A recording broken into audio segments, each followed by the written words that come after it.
Welcome to Important Not Important, a very special episode. My name is Quinn Emmett, and this is Science for Practical Science today for people who give a shit. Typically in our weekly conversations, I take a deep dive with an incredible human or two who's working on the front lines of the future to build a radically better today and tomorrow for everyone. Along the way, and this is very pertinent today, we like to discover stories and tips and strategies and such you can use to get involved and to become more effective for yourself, your family, your city, the jet stream, the whole thing. So today, we've got a very special Q&A episode. Context is, as the IRA, which I still can't believe exists, continues to bear fruit across America, and there's much more to come there, and we'll probably talk about that a little bit today. And as we continue our partnership with the fine folks at Rewiring America, I have received a hell of a lot of questions that I cannot answer because I don't do these things with my hands. I'm just a person who reads about them and then talks about them. So I thought it was prudent, if not necessary, to take the first big batch of listener questions, the ones that seem to apply to the most folks, and put them to the experts who we have with us today. And we're going to be publishing this in audio and video, and I guess it's not print anymore. I'm so old. It's on the web.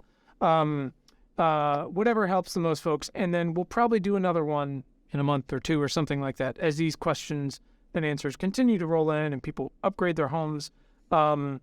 If you've sent in your questions and we didn't answer them today, we'll try to get to them next time. If these questions and answers don't apply to your situation, please send yours in to questions@importantnotimportant.com, and we will attempt to get to them next time. This is definitely not a situation where one size fits all. So, my guest today, you're going to recognize one of them. John Semmelhack is back, probably against his better judgment. John is a returning guest. He is the co-owner with Neil Camporetto of the Comfort Squad. They are a home performance contracting and consulting firm serving Charlottesville, Virginia, Richmond, Virginia, and when I beg him, Williamsburg, Virginia. He is truly the tip of the sword on this stuff. He's a pioneering practitioner of the electrify everything movement, as Dave Roberts puts it, and everyone else puts it at this point. The self-declared minister of heat pumps for Southeast Virginia, which brings me endless joy. I need to get a little desk thing that says that. We've also got, for the first time today, if he's not regretting it already, Joel Rosenberg from Rewiring America. He's part of the special projects team there. As part of our partnership. He's an educator and an entrepreneur. He's got a mechanical engineering degree from MIT, which I can't even begin to understand what those classes are like, and a master's from the Columbia Graduate School of Journeyman. So, gentlemen, welcome to the show, and I'm excited to really help some people today. Thank you for being here. Thanks, Ben. It's great to be back. Yeah, thanks for having me. Awesome. Well, we are all ready to go here. So, folks, the format is pretty simple. I'm going to ask questions that you wrote in. We've edited them lightly where we've needed to, and sometimes we haven't. And if it seems like they're dragging on, that's mostly so that these gentlemen have all the detail they need to answer it, but also so folks can really understand both how necessary and important and beneficial it is to do these upgrades, to electrify your home everywhere you can, but also that, again, we are aware this is not a one-size-fits-all approach. As much as there's 5 or 6 or whatever sort of verticals that we can all sort of tackle, your situation is going to be very specific to your home, whether you're an owner or a renter, or if you built it, or you're the 10th owner, or you've done some work, or you don't have the money to do some work, or whatever it might be. So, again, if this doesn't answer your questions, please send them on in, but I hope that these do help some folks. So, fellas, are you ready to do this thing? Ready to go? Yes. Rock and roll. So, number one, we're going to start you off with an easy one. This is from Inca. Sometimes I have a city I don't. What are the health risks of gas fireplaces? I tend to leave mine on most of the day and evening to help heat the living room area. I do have a proper carbon monoxide monitor. So, gas cooktops have gotten a lot of attention lately. You know, your gas stove causing asthma and indoor air pollution. And to some extent, your gas fireplace is also causing indoor air pollution because you're burning fossil fuels in your living room or in your kitchen. the kitchen is not required to be vented outside legally. The fireplace is required to be vented outside, which is good, just like the other appliances that run on gas in your house, your furnace, and your water heater. But, we probably should decide that we don't want to burn toxic stuff near our kids in our living spaces unless they're properly vented outside, and then beyond that, not at all. But the other problem is that the fireplace, I learned this from listening to the previous episode with John, where the problem is the hole in the ceiling, in the chimney from the gas fireplace. So John, Sure. Yeah, that was something I discovered when John was like, yeah, you have an enormous hole in your house and it's been here the whole time. Yeah, just to add on to what Joel was saying, there are actually quite a few gas fireplaces that are unvented. So they're sold as unvented. They're actually marketed that way because they're easy to install.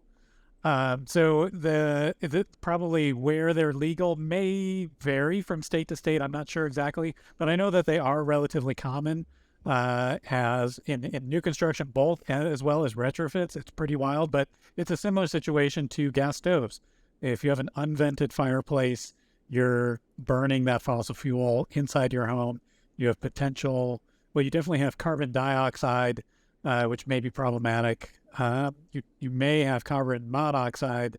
You're going to have excess moisture in the house, particulates, likely nitrogen oxides as well. So several different, potential health risks.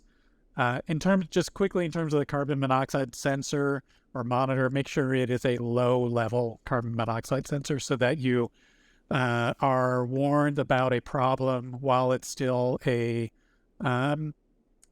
relatively low risk, or it's not an acute or life and death risk. The ones that are combined with smoke alarms, they're UL listed and they have a very high threshold for where they alarm. They really only alarm as you start to get into a life or death situation.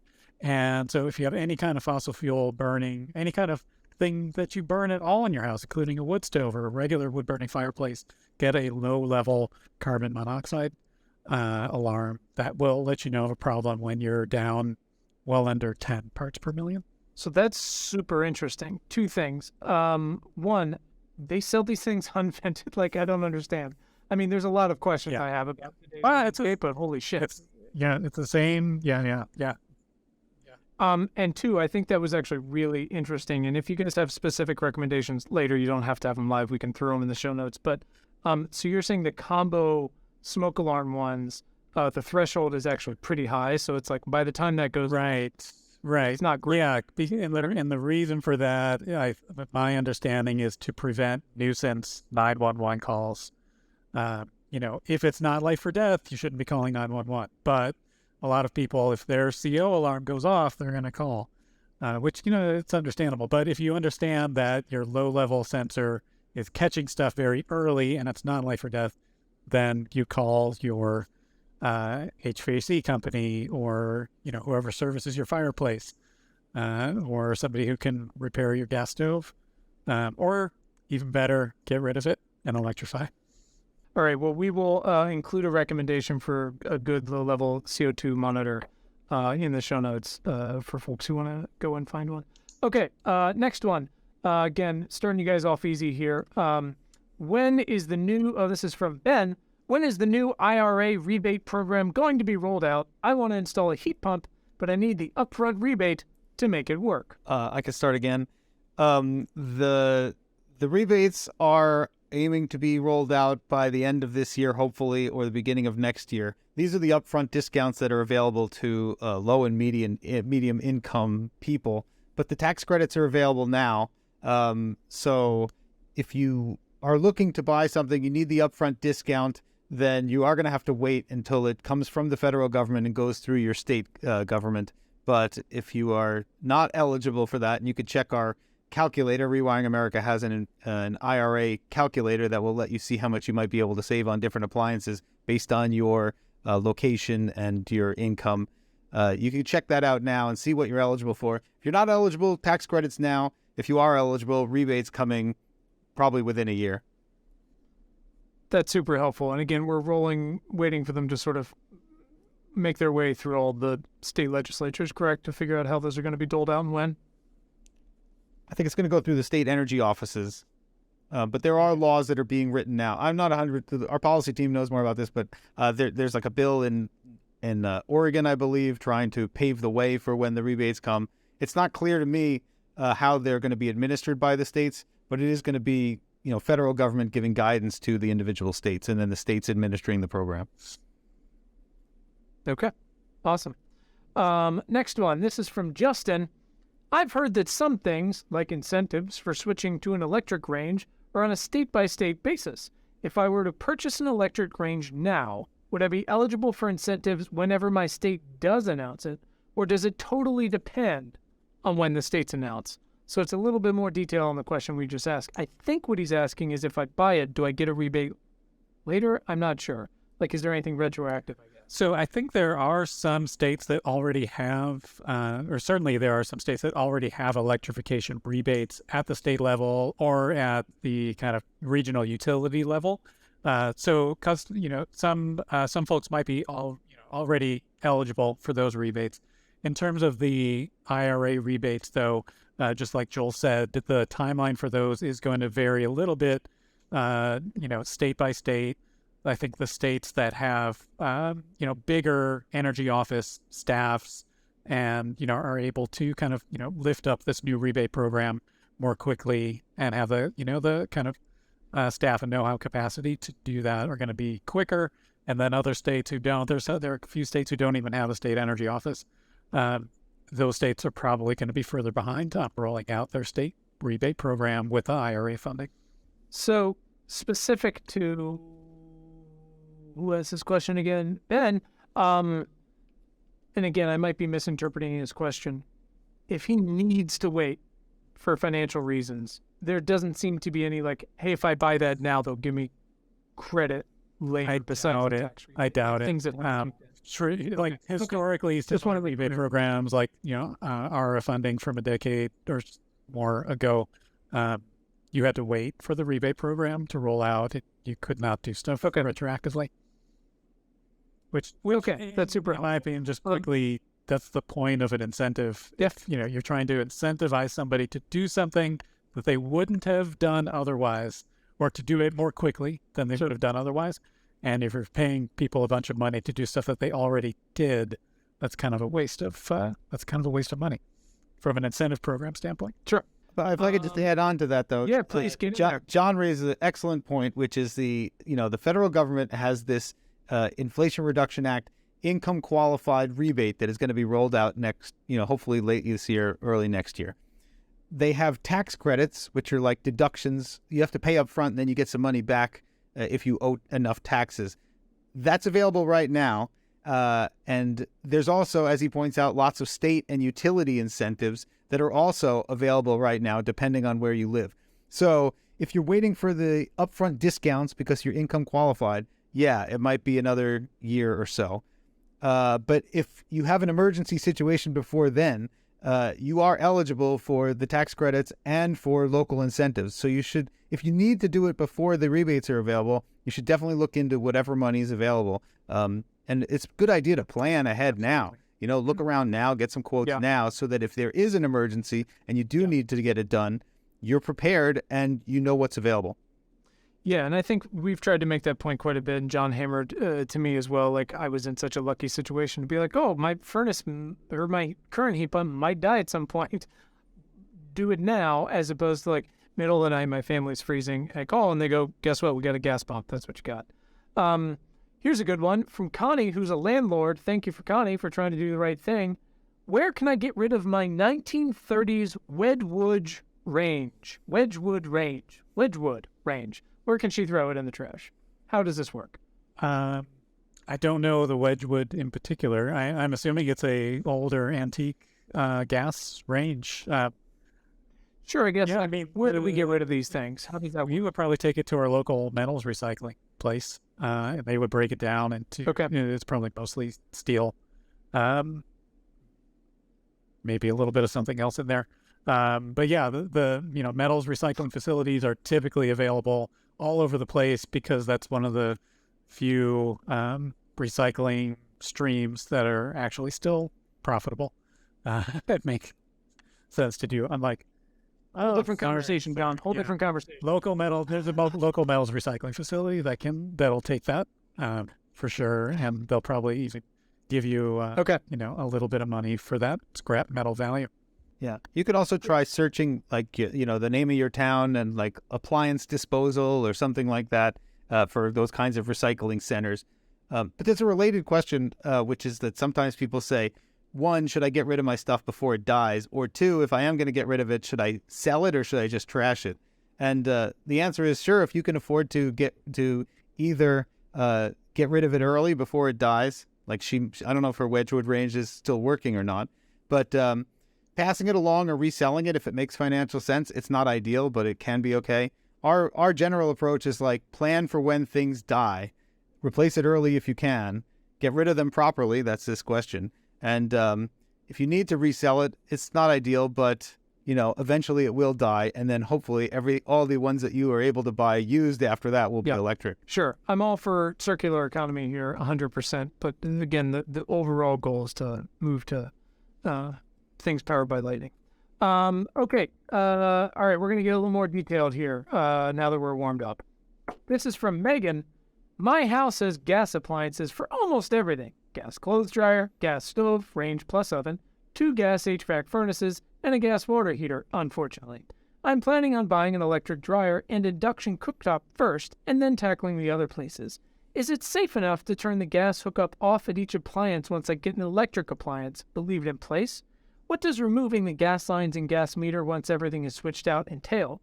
And I'm not able to find information online about fully removing the gas lines from my house and how much that would cost, so any guidance would be helpful. This is a good one. I feel like this one definitely applies to a lot of folks. I can definitely lend our experience from here in Charlottesville, Virginia. This probably, the stuff involving the meter and everything out to the street, I'm sure varies a lot from gas utility to gas utility, but here's how it works here in Charlottesville. Inside the house, yes, you can turn off the valve at each appliance that you're turning off or removing. Sure, go ahead. Can I pause you there? Should a professional turn it off, or should she turn it off? I think closing a valve on the gas line should be not too dissimilar to closing a valve on a water-using appliance. I don't think there's not a safety risk there, in my opinion.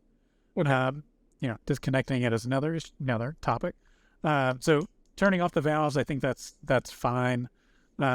In terms of inside the house, removing pipes, that should be done by a professional.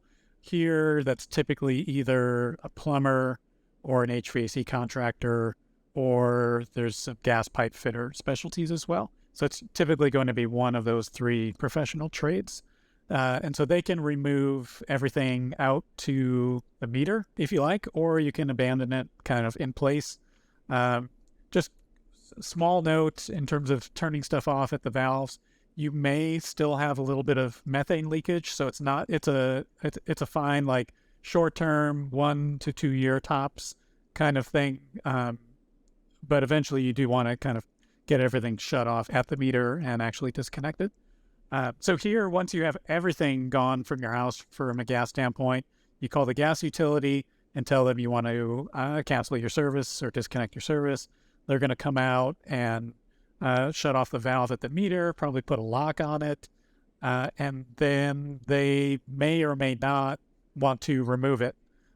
So here in Charlottesville, if you request them to remove it, they will come out and do it. This is our experience so far. And at least in one case, they actually went so far as to dig up their branch pipe in the front yard all the way and dug up the street and capped it at that branch from the main. Wow. So that's how it works here. And that was all done at the utilities expense. I don't know if that is going to continue. I know that interesting. That varies a lot from place to place. So it'll be interesting to see what everyone's experience is as we get deeper and deeper into growing numbers of buildings wanting to completely disconnect from the gas network. once you cap the gas line, then you no longer have to pay the gas company the monthly connection fee, and so that's another savings. And I tried to get Rewiring America to go with pop a cap on that gas, but it was not approved. Come on, Joel. We got to do better, buddy. We have a great That's amazing photo of the entire collection of gas fittings that we carry on our work vehicles. And my business partner, Neil, is showing a picture of him holding in his hands a gas pipe plug and a gas pipe cap. And that's all of the fittings that we carry for gas appliances. Just stuff to turn them off and shut them down. It's like you guys are Game of Thrones with heads on sticks, except for it's gas. Right. We actually, the number of meters we've actually had a lot more propane and heating oil electrifications than we have gas. There's various reasons for that. But we're looking forward to more and more meter removals, and we have a couple of those coming up. Yep. Pile them up. Alrighty, next one. Here we go. Can you compare bottled gas and propane versus natural gas and methane versus health issues and emissions-wise? And then can you talk a little bit about the benefits of energy audits? Those are two different questions, but might be helpful. There's a fair amount of folks out there, like you were just saying. My understanding is that the gas and methane or natural gas, fossil gas versus propane carry all of the same health-related risks, and they carry all of the same problems in terms of greenhouse gas emissions from both the methane leaks and the carbon dioxide emissions when you burn it. So from a health and climate standpoint, you can think of them as being the same thing. Okay. And can you talk, let's, and I know we did this on our show, but maybe the 30-second version of what is a real proper, useful energy audit? What's the bullet list of what's done? And really, I guess, how much can that typically, I don't want to say pay off for someone, but besides, if you choose to do all the things, make it more comfortable, how do people really benefit? So what are the main things that a real one should, in case someone comes out and it's like, your home's fine? Yeah, for us, we want to understand the house, how the house is built, as much information as we can about it.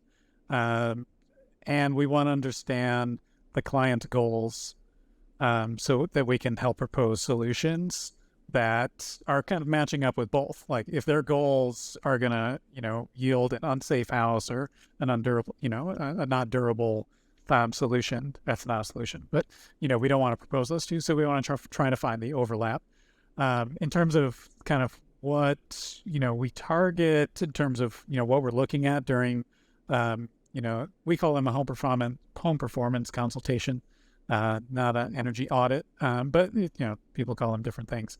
It does vary a little bit, but I think, certainly we're doing a what's called a blower door air tightness test for nearly every single consult that we do, because that information is extremely useful, almost critically useful for figuring out what size heat pump is going to be the right size. So, what heating and cooling capacity is needed for that house when it's time to do the replacement. So that's really critical. We try to look at any insulation that we can get our eyes on. We're looking at that. A quick infrared camera scan for anything that's hidden, window performance, and then quick data collection on all of the existing heating and cooling systems, water heating, and then to a lesser extent, lights and other major appliances.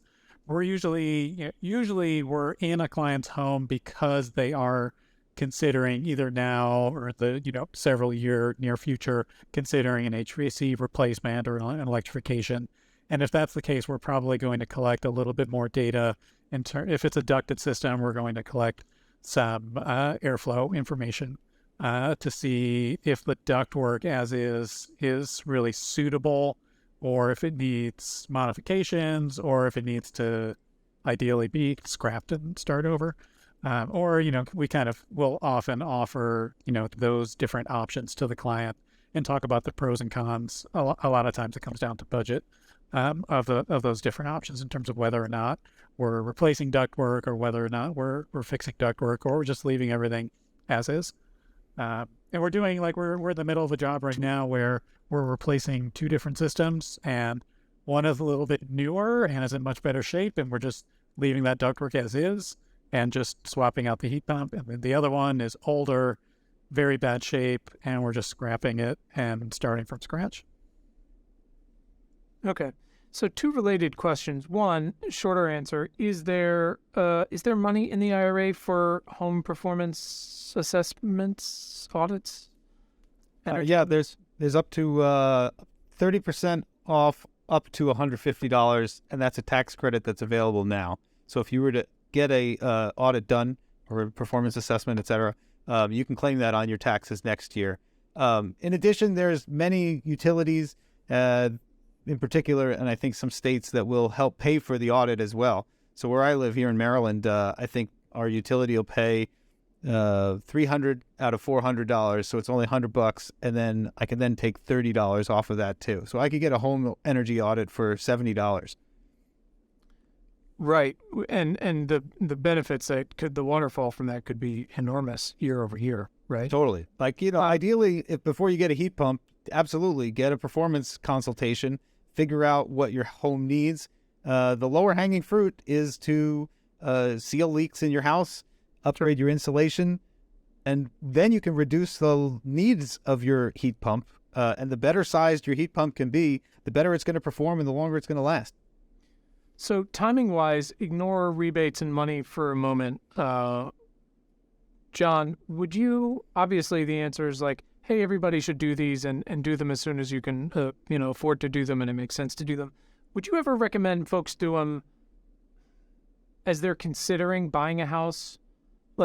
As part of that, would you ever consider that as almost part of inspections type of thing? Is there a world where that becomes more commonplace, or does it just? We every now and then we do consults for clients who are considering buying a house or are in the process of closing on a house. I think it's a great opportunity to sit down with someone and really talk about their goals, especially if they're planning on being in that house for a good long while, and really help them set up a plan, whether it's a short-term plan or a longer-term plan, depending on what their goals and budget are for making sure they have a comfortable, healthy, efficient house.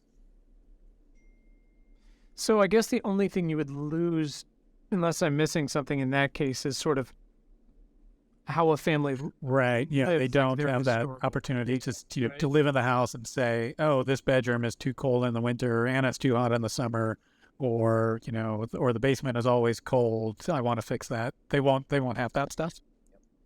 Right, but you also won't have I know you said you like the EcoBees because you can pull all the data, how literally forget what I've told you. You can see what we've done and see how the system works, and they probably won't. Right. Have that, I guess. So you won't have that bit of history that is available for some clients who are already in their homes. Okay, that's helpful. Here's a good one. So all this is super fun, a break from the nerdy part of this, and I think there's a few places that are starting to do this now, but I definitely get this question a lot. From Krista, how do I find a reputable contractor who knows how to properly install these things, especially heat pumps, for her example, in her area of Colorado? So, John, I think I actually emailed you this question recently. How do people find these folks? It's tough. It definitely varies from place to place. I can, specifically for Colorado, I can give a shout out to two firms who are not, as far as I know, they're not contractors themselves, but they are basically working as owners reps to bring in the contractors, get the right heat pump installed, and make it a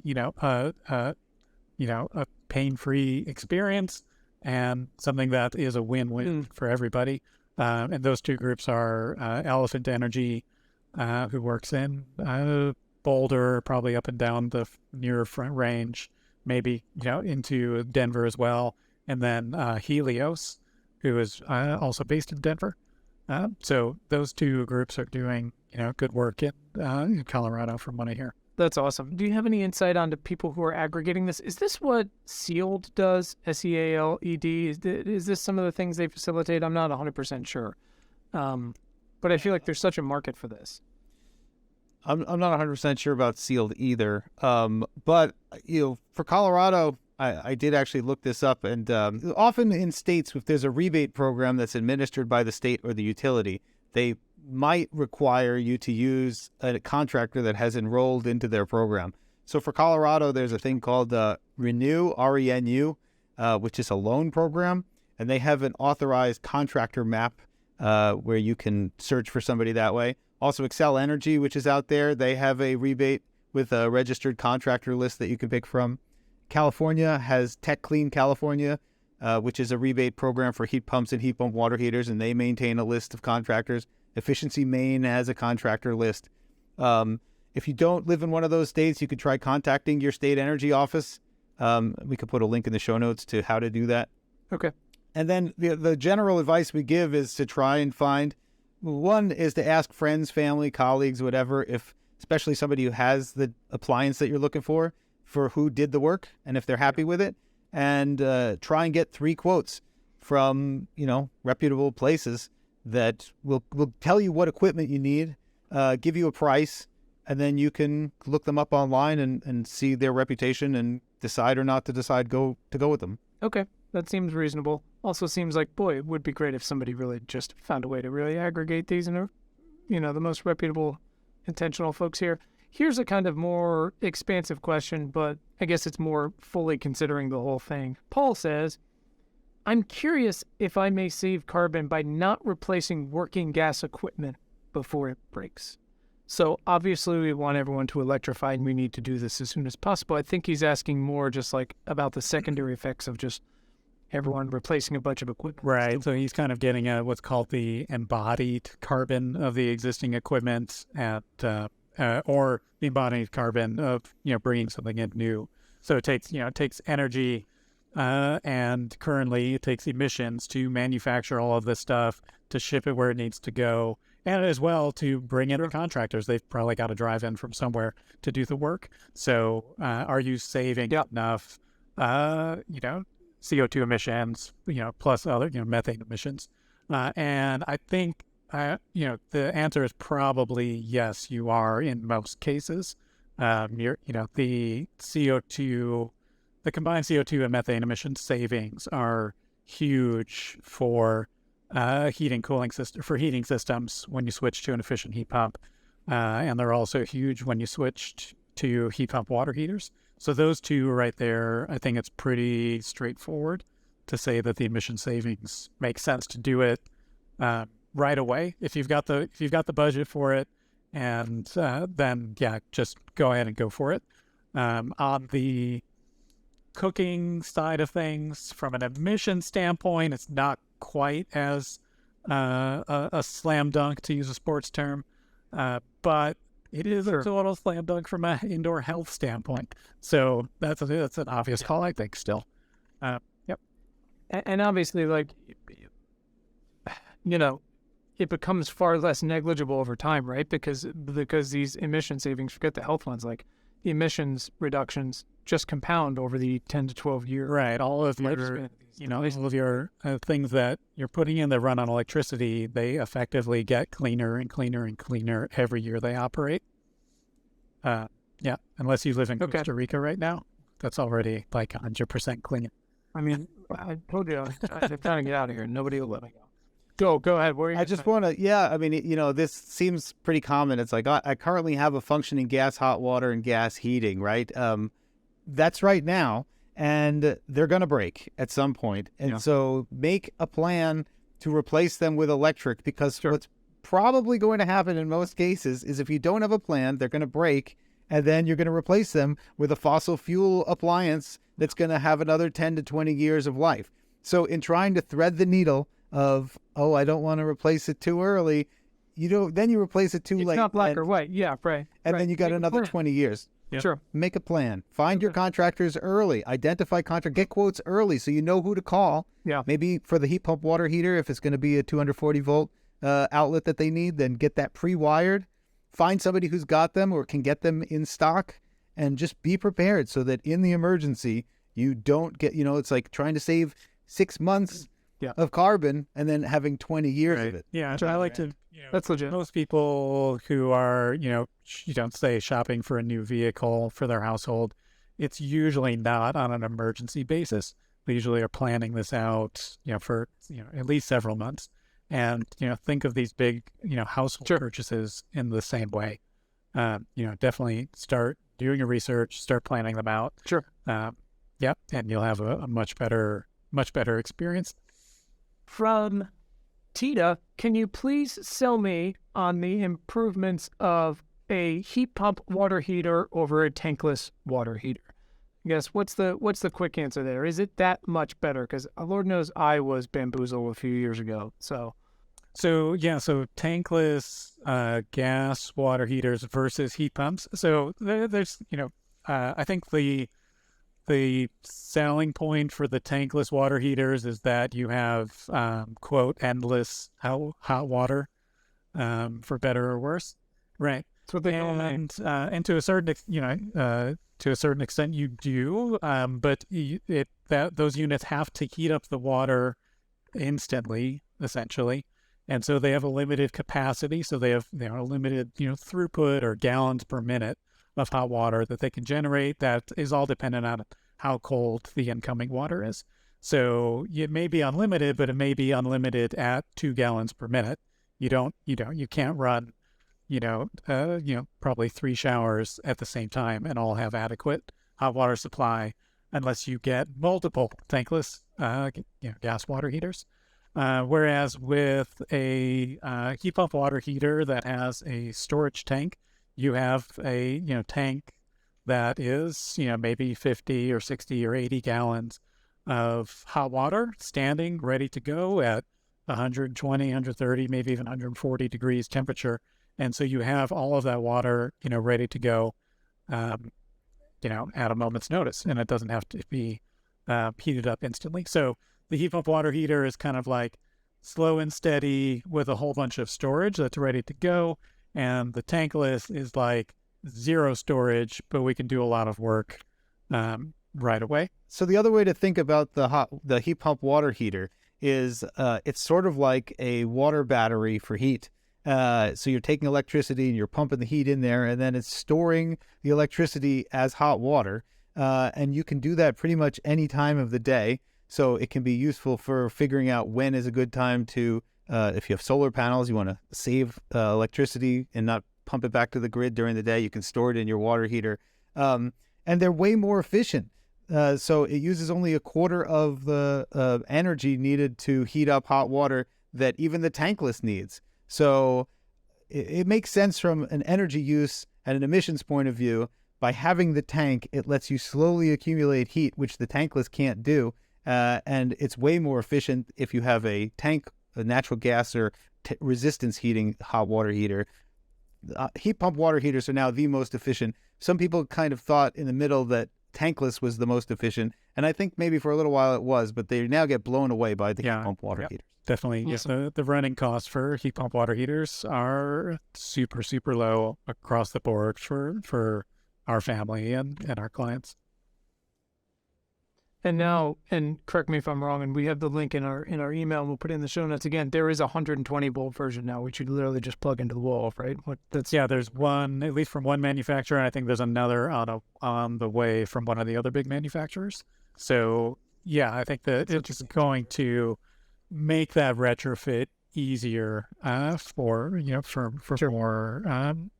more situations. Awesome. All right, Lynn in New York says, we got a heat pump water heater over a year ago to replace a water heater that ran off a zone of our oil burner, which we weren't using because we had installed mini split heat pumps to heat and air condition our whole house. The problem with the water heater is that it's making our basement so cold that we can no longer work down there. A thermometer at 3 feet above the floor reads 40 degrees. Is there any way to vet the cold air, again from a heat pump water heater, heat pump water heater outside so the basement won't be so cold? And that's because they're dehumidifying. They're taking heat energy from the air and dumping it into the water tank, the heat battery. essentially. Yeah. So by doing so, by removing heat, you're making a space cooler. I'm surprised, but I they've got the data there, so I'm surprised they're getting that low down to 40 degrees. In our experience, we don't typically see that much of a drop. But in terms of venting the cold air to the outside, in New York State, that's not likely to be helpful, because any air that you send out is going to be replaced by air coming in through various leaks and cracks in your house. So anytime, any air that leaks out gets replaced by air that's leaking in, or any air that's pushed out by a fan is going to get replaced. So in New York State, I'm not sure exactly where, but let's say if it's 30 degrees outside and the heat pump is pushing out initially maybe 50 or 55 degree discharge air, you're going to send out 55 and you're going to bring in 30. And so you're going to make your house colder. Now, your basement is going to be warmer. So that part is true, but your whole house is going to be you're going to be increasing the heat losses for your house and making the replacement heat needed higher that your any split heat pump has to do for conditioning the whole house. Yeah, my understanding is that the heat pump water heater will drop the temperature of the space that they're in by a few degrees, because it basically is an air conditioner that is running, but instead of blowing the hot air outside, it's blowing the heat into the water. If it's dropping significantly, like she's saying, then it could potentially make sense to get an energy audit and see if there's some larger problem that is causing a very cold basement. So rather than punching another hole in the wall and, like John says, dumping that cold air only to be replaced by potentially even colder air, why don't you just try and see if there's a more systemic problem that they might be able to solve, which would make the whole house better. Perfect. All righty. So this is a version of one that I'm sure you've both heard quite a bit, except it's essentially the question of, is a heat pump good enough for my cold weather? But this time we're talking about a heat pump water heater. So who's this person? Mark says, currently I'm running a propane-powered 50-gallon Polaris hot water heater plumbed for radiant heat. I live in New Hampshire, but I also have radiant heat tubes in the floors of my house, and the heat source via heat exchanger is in the Polaris. I live in New Hampshire, and recently we had a short spell of cold weather under negative 16 degrees at night, and I had to supplement the heat with my wood stove, which makes me wonder. When it's 15 degrees or higher, the Polaris does fine. I have the water temperature turned most of the way up and have installed anti-scald units in my hot water pipes. Question is, would a heat pump water heater be adequate to replace the Polaris and still heat my house in that kind of weather? Sure. So we have a couple of similar situations with clients here in Charlottesville who have fossil fuel fired boilers that are serving different hydronic or radiant zones. In these cases, they're using radiators, but it's a hot water heating system. So the packaged heat pump water heaters that we were just talking about in the last question, those are typically installed indoors. So they're taking heat from indoors and putting it into your house. So you can't use that same appliance to heat your house because you're taking heat from your house. So you would just be running around in circles like a dog chasing its tail, or my cat in my cat's case. So what you would need from a heat pump standpoint is called a split system air to water heat pump or ground source to water heat pump that takes heat from the outdoor air and dumps it into your hot water, your water heating floor system, your radiant floor system, or a ground source or geothermal to water heat pump that can do the same thing, taking heat from the ground in your yard and putting that into your in-floor radiant heat system. That's fascinating. Did not know that. I mean, how cool is that? My wife would kill to have warm floors. Oh my God. She can't listen to this part of the conversation, guys. I can also say there's a group up in Northern California called Redwood Energy, and they've put out a number of helpful guides, one of which is for home retrofits, for single-family home retrofits.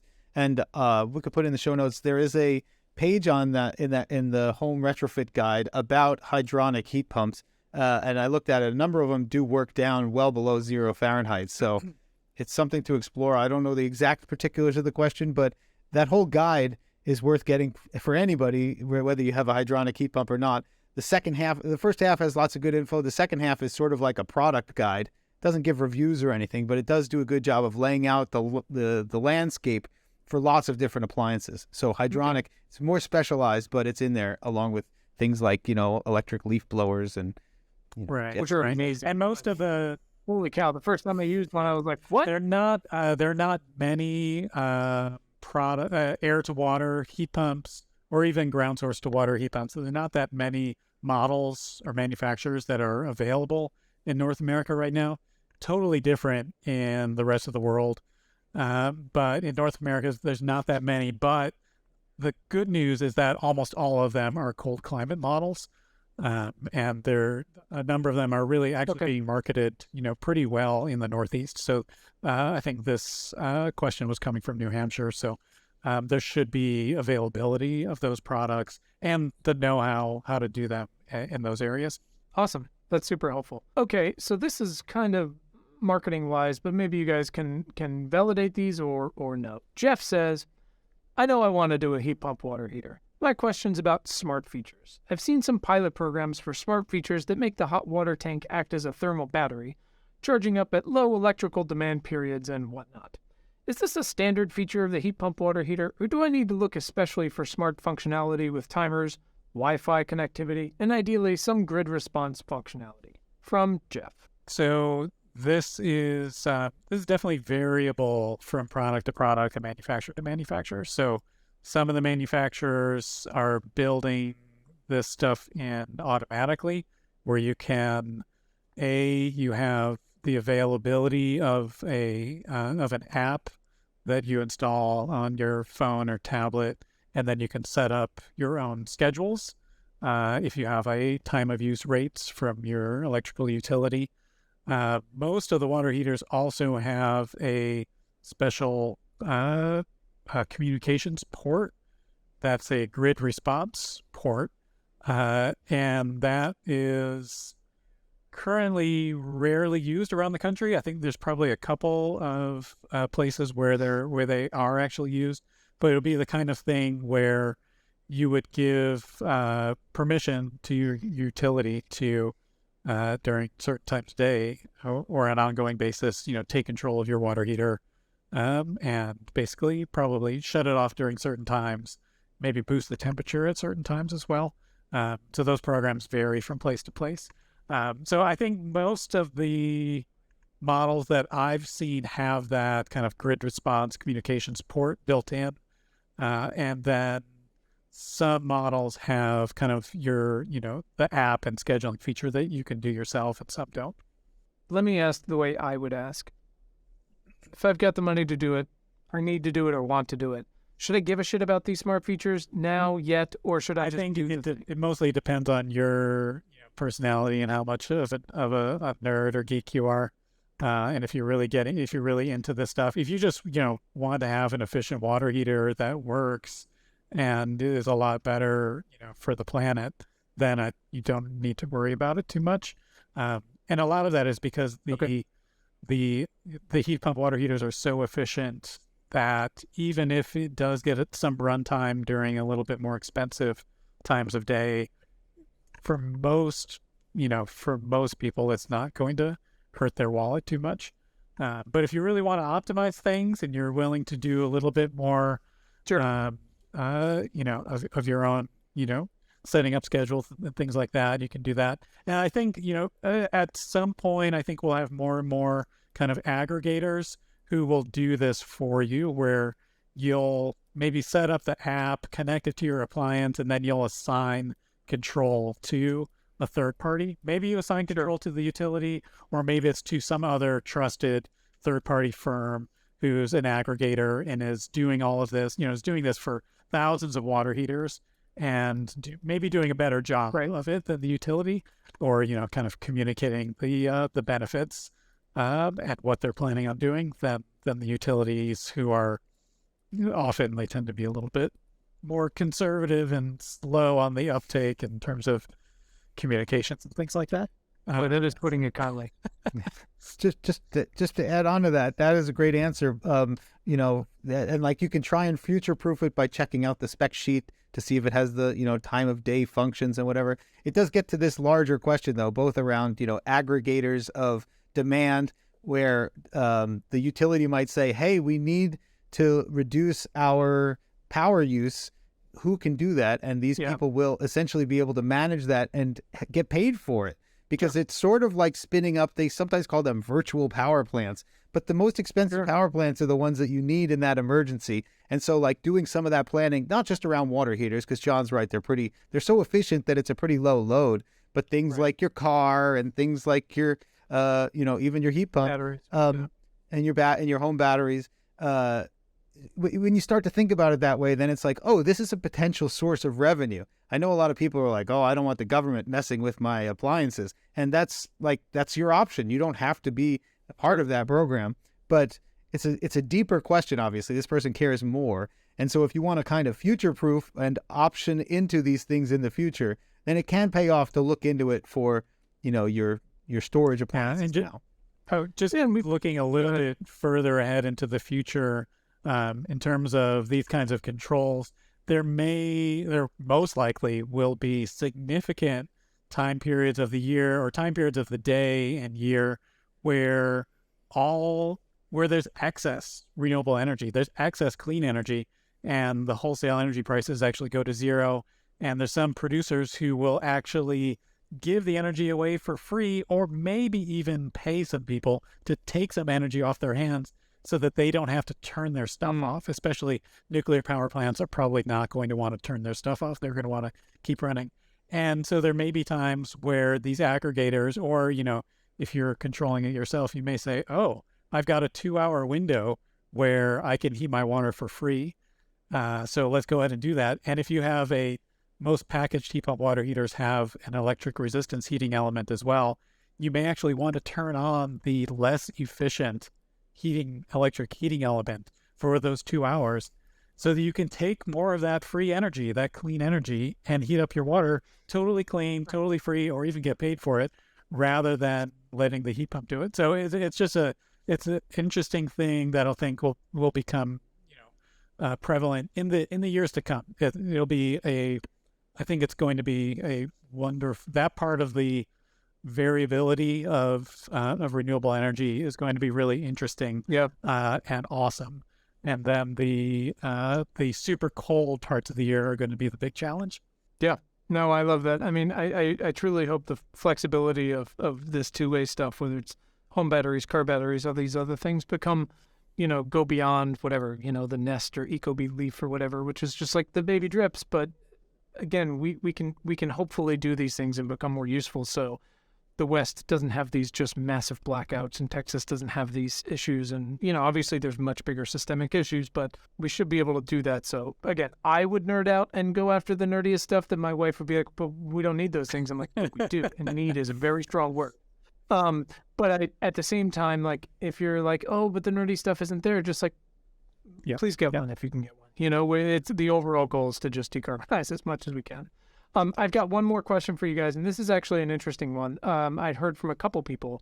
I think, John, you might be able to speak to this. So, woman says, his name is Matt. I assume it's a gentleman, maybe not. Says, I'm not sure I have space for a heat pump water heater, and the noise they make concerns me since the current location is directly under my 8-month-old room and a utility closet that's about 4 by 6. He said, I'm considering a tankless water heater, but your article seems mildly critical of them. You're welcome. So we already covered the critiques of tankless models a few minutes ago and in the article itself. So I'm going to reframe this as, let's say we're like, no, hey, Matt, we would really love for you to get this, but we do acknowledge that they can make some noise, kind of like how induction stoves can make those noises sometimes. Is there any sort of construction he could do in that utility closet or insulation-wise to muffle that, to make use of it? I'm trying to accomplish both goals here while acknowledging that these things can be a little louder. Yeah, there's definitely some sound mitigation that they could do inside the closet in terms of adding, kind of sound buffering materials. Bat insulation is a fairly good sound buffering material. And there's other, you probably have some sound buffering materials in the tiny room you're in right now, Quinn. So things like that. Yeah. The other technique, some of the noise is from airflow. So sometimes we will, duct that air within the house, duct it to another location or directly outside of the room. And then on top of that, I think the manufacturers certainly hear it loud and clear that noise is a concern in a lot of installations. Sometimes it's an unfinished basement and it's just not a problem. But there's a ton of other houses that don't have the basement and needs to go into a utility closet that's near regular living spaces or near bedrooms. And I think they're really working on driving down the amount of noise that we have. We're installing a brand new model in the next couple of weeks that has on paper a super, super low sound rating. So we're pretty excited to test that out in the real world to see if it lives up to the manufacturer specs. Awesome. Yeah, we want to do this thing both on an individual level so people can have a more comfortable home and a more efficient home and a less expensive home. And obviously we want to push the overall goal of decarbonize as much and as fast as we possibly can. But you also want to meet people where they are, where they're like, no, Jeff has one of these and it's loud and it's really annoying. Like, I can't put that under a kid's bedroom. I get that for sure. I have 3 children. If they don't sleep, my life is a nightmare. So there are potentially 2 other options. Maybe one is a more expensive split system where the compressor would be outside and the tank would be outside, but that is somewhat considerably more expensive. Another could be because because heat pump water heaters don't have exhaust outside, they don't have to stay in that utility closet. It would require some additional plumbing, but it could potentially go in the garage. If it's warm enough, it could potentially even go outside, and they just plumb the water in. I don't know if, John, you do that down there, but those are options. And then just check the spec to see check the spec sheet of the one that you're considering and try and get the quietest one by. It's not quite, we're kind of borderline warm enough to put stuff like that in the garage. You definitely would take an energy hit, but as you get to the warmer states, that's just normal place to put a water heater is out in the garage if you're in a house that has a garage. Awesome. Well, listen, that's what we've got for now. There were about 40 others, but they're not either they were redundant or crossed over in some way, or we're not quite there yet. Or I could answer them, which is dangerous. So listen, I'm sure we'll have more. This is truly, I think, profoundly helpful. And I know you guys answer this stuff all day, but the more people we can incrementally help along the journey, the better. So thank you very much, folks. If again, these didn't answer yours, if you have new ones, you encounter it, your state actually gets their shit together and you start to see some of this money, again, send them in and we'll keep trying to help folks. John and his crew are amazing what they're doing. John's on Twitter, yelling at people in a proactive way all the time. And Joel's shop at Rewiring America, the calculator is just so helpful. It's fantastic. So check out those resources. We'll put everything in the show notes, and we'll probably do another one of these in a little while to try to move things along. So, folks, thank you very much. John and Joel, thank you. Go about your days. Have a wonderful weekend.